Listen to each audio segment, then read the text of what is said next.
So, lads, you've heard what I've had to say about how we draw the line, where we draw the line, right? Now, I understand the complexities of the Middle East. I understand the imponderables and all the rest of it. But when we have what we saw this weekend in Sydney, where the police will help you, will escort you while you intimidate Jews, and we see people going out the front of the synagogues in Melbourne, Stephen, Parliament's back tomorrow. What do we need to see the federal government actually do? And do you think that they're just going to lump it in with extremism in all of its forms will fight it, or they're actually going to turn around and say, in Australia, you can march for the innocent civilians of Gaza or for Israel, but as soon as you start to intimidate people, including the way you're doing that, it's not on. The hate preachers, we're going to go after you. Do you think Claire O'Neill's going to say anything this week? Well, look, firstly, can I agree with your sentiments? Absolutely. I mean, there is a legitimate right to protest, but there is a line at which the attempts to intimidate a broader community. I mean, I've got friends in the Jewish community in Melbourne who kids are scared to walk in the streets at the moment.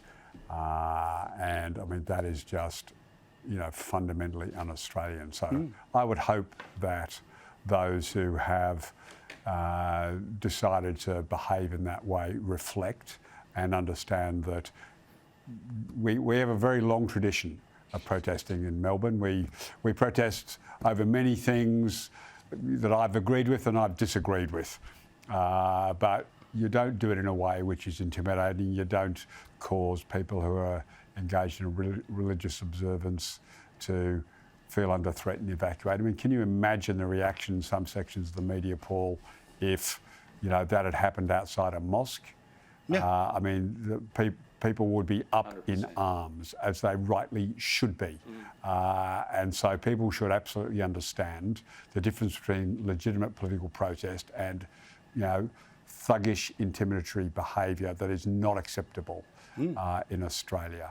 So I would hope all of those points are made, and that those who want to engage in legitimate protest understand that there are ways that they can do it that are acceptable, but also understand that associating with chants like from the river to the sea, if you want to march in a rally that says things like that, you are advocating the extinction, the eradication of the state of Israel. That is not Labor policy. It's never been Labor policy. People should understand that Hamas do not support Labor's two-state policy. They are absolutely an extremist and terrorist organisation. And if preachers across anywhere in Australia want to, associate themselves with those comments, then it needs to be addressed, called out, and dealt with. Yeah, I mean, but again, James, as we're sort of, supplementing different groups, right? If somebody tried to deliberately march and intimidate the Mardi Gras, we know how the media would react to that, right? But also in this scenario here, we've got to have a moment where, and again, it gets said to me in a sort of offhanded fashion, oh, that's because there's lots of Labor seats with a significant Muslim population, so therefore they won't come out and talk about anti-Semitism. Seriously? Do they honestly? I mean, what is the logic there? That all Muslims believe some version of Hamas? Well, that's crap, right? The idea that the protection that would be offered to the Jewish community when there are equal examples for the Islamic community, well, you would hope that the government moves its rhetorical focus there. But again, tomorrow, when federal parliament's back, Claire O'Neill, now no doubt it'll be all bluff and bluster when they're responding to an opposition question, and then they'll get a Dorothy Dixer, but she's in charge of, and remember that hate preacher who was screaming about ASIO and all the rest, right? Well, she's the minister responsible for it. Where is she coming out and saying, this crap's not on? This crap's not on. Not what about it, just this isn't on, and we are ramping up our intelligence efforts to get rid of you. Well, Paul, look, to Labor's credit and to the Liberal National Party and One Nation's credit, we have all signed up to the definition of what anti-Semitism is in this country. The only party that doesn't accept the term anti-Semitism are the Australian Greens. They're the only ones that deny the definition. So I'd be looking very closely at the Australian Greens this next week.